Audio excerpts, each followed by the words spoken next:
Hello everyone, in this session we'll be talking about neurotoxicants.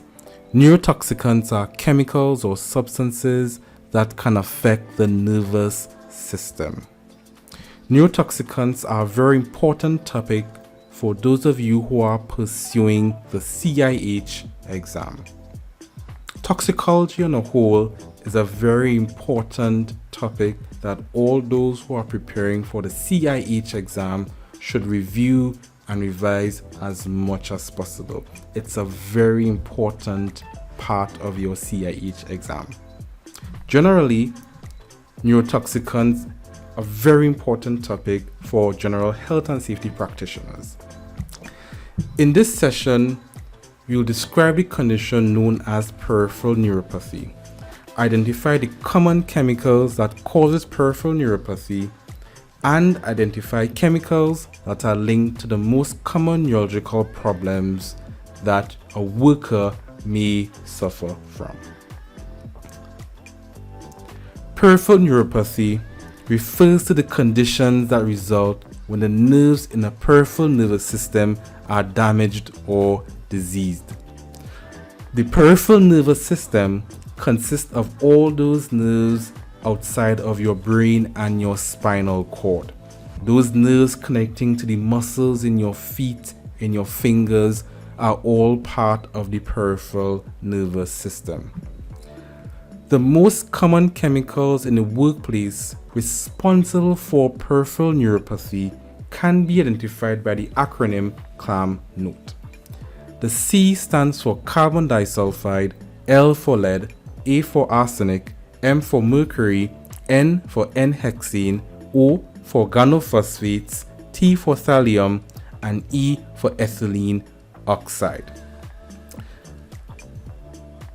Common signs and symptoms of peripheral neuropathy include a gradual onset of numbness, prickling or tingling in your feet or hands, which can spread upwards into your legs and arms.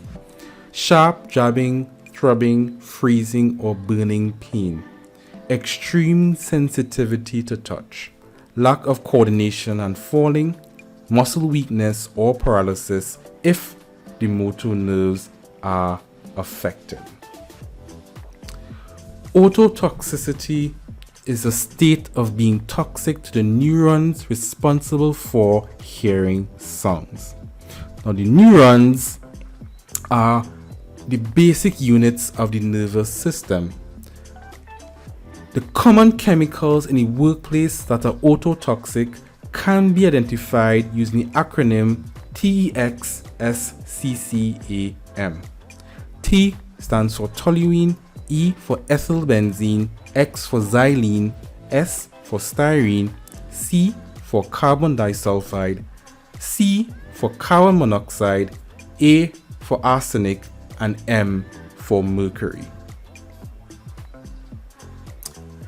Toxic amblyopia is a condition where there is a reduction or loss of sight as a result of exposure to toxicants or poor nutrition.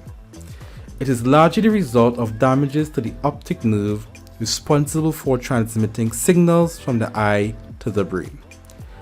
Common chemicals in the workplace that causes toxic amblyopia can be identified using the acronym MLOCS.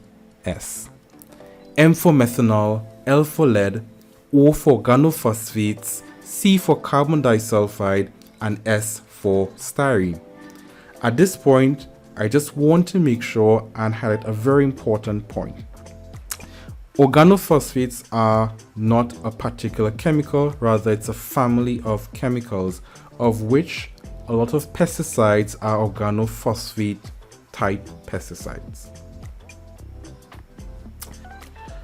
Alopecia is a condition whereby hair loss occurs as a result of many factors, including exposure to chemicals.